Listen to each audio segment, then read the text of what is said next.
আর কেমনে বুঝবেন? আল্লাহর নবীরে আল্লাহ বলতেছেন, আপনি বলেন ওয়ালা আ'লামুল গায়বা, আমি গায়েব জানি না। না এরপরে আপনি তেরামি করে বলবেন না নবী গায়েব জানেন। আরে ভাই, এই যে বলতেছে আলা আ'লামুল গায়বা, আপনি বলেন আমি গায়েব জানি না। না আপনি বলবেন না নবীরে বেশি ভালোবাসি বলেই বলছি নবী গায়েব জানে। বিশ্বাস করেন, আপনি নবীরে বেশি বাসেন না বলেই বলতেছেন নবী গায়েব জানে। নবীজিরে যদি বেশি ভালোবাসতেন তাহলে আপনি কোরআন মানতেন, নবীজিরে বেশি ভালোবাসলে কোরআন মানতেন, আর কোরআন মানলে আপনি কোরআনের এই বিধানটা মানতেন যেই জায়গায় নবী বলতেছে আমি গায়েব জানি না। 3 নাম্বার, আপনি বলেন ওয়ালা আকুলু লাকুম ইন্নী মালাক, আপনি বলেন আমার উম্মত আমি এটাও বলি না আমি নূরের তৈরি একজন ফেরেশতা। আমি নূরের তৈরি ফেরেশতা না, আমি গায়েব জানি না। আমার কাছে আল্লাহর খাজানা আছে এটা আমি বলি না, আমার কাছে আল্লাহর ধনভাণ্ডার নাই, আমি গায়েব জানি না। আমি নূরের তৈরি ফেরেশতা এটাও আমি বলি না, তাহলে আমি কি? তো নবীজি বলেন ইন আত্তাবিউ ইল্লা মা ইউহা ইলাই, আমি শুধুমাত্র ওইটাই অনুসরণ করি যা আমার কাছে ওহী হিসাবে আল্লাহর কাছ থেকে আসে। ওহী হিসাবে যা আসে এটাই আমি মানি, আর আমি কিছু মানি না। আল্লাহ যা ওহী দেয় এটাই আমি মানি, বাস এটাই। সেই কারণে আল্লাহ হচ্ছেন আলিমুল গাইব, আমার নবী হচ্ছেন মুত্তালাউন আলাল গাইব। আল্লাহ আলিমুল গাইব, সব কিছু জানেন। আল্লাহর জন্য তো আসলে কোনো গাইবও নাই। আর আমার নবী হচ্ছেন মুত্তালাউন আলাল গাইব, যাকে গায়েবের সমস্ত বিষয়গুলো এত্তেলা দেয়া হয়েছে।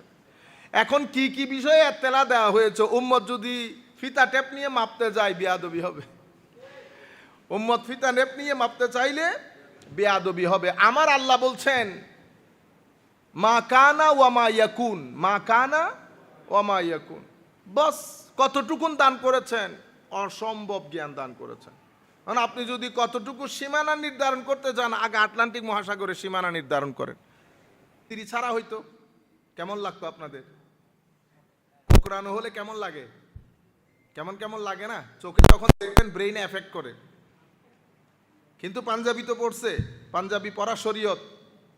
পাঞ্জাবিরে কোনো রকম বাস টাস নিয়ে করে আসা আখলাক, এটারে আয়রন করে সুন্দর করে করে আসাটা কি আদব। মানে আমল যখন পারফেক্টলি করা হয় তখন সেটাকে কি বলে? আদব বলে। এই জন্য সুফিয়ায়ে কেরাম বলেছেন যার কাছে আদব নাই তার কাছে শরীয়ত নাই। আপনারা বুঝতে পেরেছেন? আমরা যারা আছি আমাদের আইডেন্টিটি হচ্ছে আদব, আমাদের বৈশিষ্ট্য হচ্ছে আদব। আমরা যেখানে যাব বসা, আমাদের বসাটা দোজানু হয়ে সুন্দর করে বসবো। কেন? বুঝতে পেরেছেন? আমরা গরম কথা বলবো না, গালিগালাজ করব না। আমার সাথে এগ্রি করলে আলহামদুলিল্লাহ, এগ্রি না করলে আল্লাহর দরবারে দোয়া করি আপনাকেও হেদায়েত করুক, আমাকেও হেদায়েত করুক। আপনারা অন্যদের মতো হতে যায় না। পৃথিবী চেষ্টা করতেছে আপনাদেরকে খারেজি বানানোর জন্য। সুফিয়ায়ে কেরামের দলকে খারেজি বানানো এটা পৃথিবীর প্রজেক্ট। পৃথিবী বিভিন্নভাবে চেষ্টা করতেছে, সুতরাং আপনারা ওই রাস্তায় পা দেবেন না। আমাদের 100-200 বছর না, গত 1100 বছরের আমাদের ইতিহাস হচ্ছে সুফিয়ায়ে কেরামের বৈশিষ্ট্য আদব। এরা লাঠি হাতে নেবে না। আচ্ছা, তাইলে আলাম তারা কাইফা ফাআলা রাব্বুকা বিআদ, আদ জাতির কথা সেখানেও আমার আল্লাহ বলতেছেন হাবিব আপনি কি জানেন না, দেখেন নাই আমি আদ গোষ্ঠীর সাথে কি কাজ করেছি? তাহলে এই যে ওয়াইজ আখাজনা মিসাকা বনি ইসরাইল, বনি ইসরাইলের ওয়াদা, এটা আমার নবীকে আল্লাহ স্মরণ করিয়ে দিচ্ছেন। প্রয়োজন ছিল না। কেন স্মরণ করিয়ে দিচ্ছেন? কারণ সকল কিছুর যাহা কিছু আল্লাহ বানিয়েছেন, যাহা কিছু দুনিয়াতে আসবে, সব কিছুর প্রধান আমার নবী সাল্লাল্লাহু আলাইহি ওয়াসাল্লাম। স্রষ্টা হিসেবে আমার আল্লাহ আমার নবীর কাছে সব কিছু তুলে ধরছেন। ইভেন যখন বলছেন ওয়াইদ ক্বালা রাব্বুকা লিল মালাইকাতি ইন্নী জাইলুন ফিল আরদি খলিফা, হাবিব স্মরণ করুন সেই সময়ের কথা যখন আমি ফেরেশতাদেরকে বললাম আদম আলাইহিস সালামকে কি করার জন্য? সেজদা করার জন্য। তখনও কিন্তু আমার নবী জন্মগ্রহণ করে নাই। তখনও বলতেছে হাবিব স্মরণ করুন তাইলে কিছু ঘটনা 2 বছর আগের, কিছু ঘটনা 200 বছর আগের, কিছু ঘটনা 2000 বছর আগের, আর কিছু ঘটনা লাখ বছর আগের। এটার নাম সুন্নিয়ত। এখন আপনি যদি বলেন আমি বেশি বলতেছি, তো কোনটা ভালো সেটা আপনি বলেন। আপনারা বুঝতে পেরেছেন? এগুলাতে তো দ্বিমত পোষণ করার কোনো সুযোগ নাই, কারণ আমাদের সমস্ত মুফাসসিরিনে কেরাম ঘটনাগুলো এইভাবে বলেছেন। আপনারা বুঝতে পেরেছেন জিনিসটা?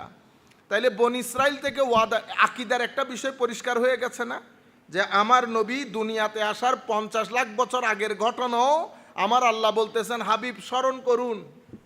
আপনি কি জানেন না? আপনি কি দেখেন নাই? তাইলে বোঝা যাচ্ছে মা কানা ওয়ামা ইয়াকুন, যাহা হয়ে গেছে, যাহা হবে, সব কিছুর জ্ঞান আমার আল্লাহ আমার নবীকে কি করেছেন? দান করেছেন। সেই কারণে আল্লাহ হচ্ছেন আলিমুল গাইব, আমার নবী হচ্ছেন মুত্তালাউন আলাল গাইব। আল্লাহ আলিমুল গাইব, সব কিছু জানেন। আল্লাহর জন্য তো আসলে কোনো গাইবও নাই। আর আমার নবী হচ্ছেন মুত্তালাউন আলাল গাইব, যাকে গায়েবের সমস্ত বিষয়গুলো এত্তেলা দেয়া হয়েছে। এখন কি কি বিষয়ে এত্তেলা দেওয়া হয়েছে? উম্মত যদি ফিতা টেপ নিয়ে মাপতে যায় বেয়াদবি হবে। উম্মত ফিতা টেপ নিয়ে মাপতে চাইলে বেয়াদবি হবে। আমার আল্লাহ বলছেন মা কানা ওয়া মা ইয়াকুন, মা কানা ওয়া মা ইয়াকুন। বাস কতটুকুন দান করেছেন? অসম্ভব জ্ঞান দান করেছেন। কারণ আপনি যদি কতটুকু সীমানা নির্ধারণ করতে চান, আগে আটলান্টিক মহাসাগরের সীমানা নির্ধারণ করেন। ঠিক আছে, চৌহদ্দির মধ্যে যেন 4টা দেওয়াল তুলতে পারেন আটলান্টিক মহাসাগর। যাই হোক, তো আমার আল্লাহ বনী ইসরাইল থেকে ওয়াদা নিয়েছেন। কি বিষয়ে ওয়াদা নিয়েছেন? কোন একটা জাতি সভ্য হওয়ার জন্য, কোন একটা ঘরের মধ্যে সভ্যতা আসার জন্য, কোন ব্যক্তি জীবনকে যদি সুন্দর রূপে গঠন করতে চায়, আখেরাতের জন্য গঠন করতে চায়। আখেরাতের জন্য কেন গঠন করবেন? কারণ আমরা সবাই 3টা জিনিসের মুতালাশি, তালেব, অন্বেষণকারী। মাহাব্বত, হক, আমরা সত্য, মহব্বত, এবং একটা আমরা বলি না ট্রুথ, পরম সত্য। কে বানিয়েছেন, কিভাবে বানিয়েছেন, কোথায় থাকেন, এই তাবৎ আল্লাহর দরবারে কাফের। তাহলে আমরা ইসলামের প্রথম স্তম্ভ সাক্ষী দিতে হয়।